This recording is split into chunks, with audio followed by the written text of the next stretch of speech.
Hey guys, how you doing? Dan here, and I've got a super quick video for you today. So whilst I was messing around with the DJI Fly app last night, I noticed a couple of new things which I've never seen before. Now, I don't know if I've just totally missed these the entire time I've been flying the drone. One of the things I did actually find in the manual, so that must have been there for a while. But another thing, I've seen reference to it online, but I didn't see it in the manual. So again, I've got no idea when these were added, but I think they're pretty cool. So let's get straight into it.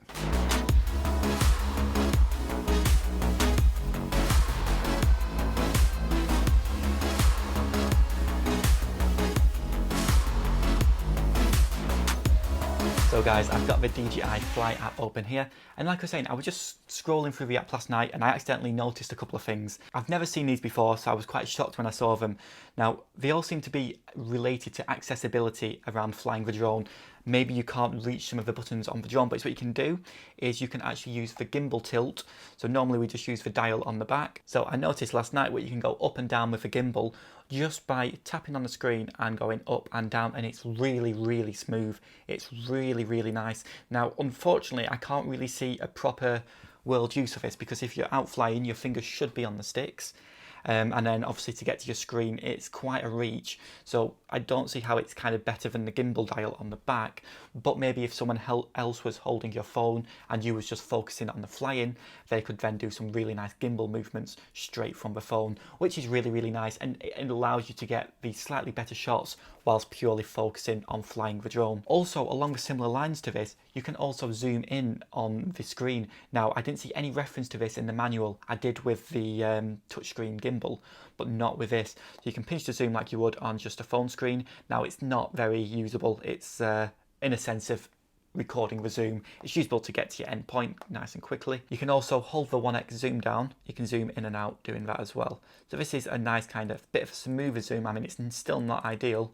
It's still smoother to do it on the gimbal. That's so much smoother. It's so much nicer. But again, if you're flying your drone, focusing on the drone, and someone else has got that app, they can then control the zoom on the drone as well. So you can be having a chat with them saying, oh, it'd be great to get a zoom in whilst I'm coming backwards with the drone, and you can kind of synchronize that up with two people.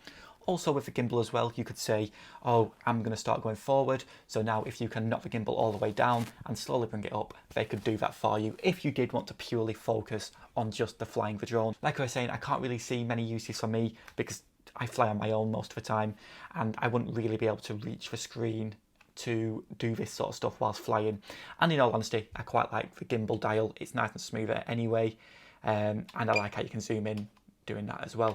One thing I will say is it is definitely smoother doing it on the screen. That going up and down, it's actually really nice. If I could incorporate that some other way, that'd be really nice, but that's super pleasing to be able to do that. Let me know in the comments down below if you knew about the pinch to zoom and also the gimbal on the screen, because I was quite shocked when I found this last night. Maybe I've just totally missed this. I've been totally oblivious maybe, but I would love to hear down below if this is something you've heard of. One other thing I wanted to quickly show you was if we go to auto mode now, we can actually tap where we want the auto exposure to be.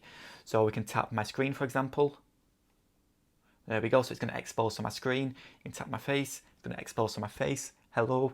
We're going to expose to this nice reflector over here. So you can expose from many different things, which is great. And now is what you can also do is hold down this little circle, and that's going to lock the exposure for the entire scene. So even if I move things around now, move the drone around, it's always going to be exposed for this setting. If you've got the auto exposure lock off, the drone is always going to expose for this dot no matter what's on in the scene. So for example, if I move the drone now, it's going to expose for wherever that dot is.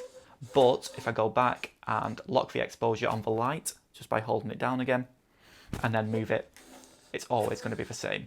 So that's really good, and it's a really great thing to get in the habit of doing. And finally, one last thing before we go, I found something else quite cool last night as well. So I was just having a look through the Fly app, just seeing if there was anything new, and I turned the remote controller off. And then I noticed that there were some settings in here which I hadn't seen in a while. So if I go to control and scroll down, there was phone charging. Now turning this on and off didn't seem to do anything, but it's there. And also if you go down to button customization, there's a lot of different settings. There's battery info, playback, center autofocus.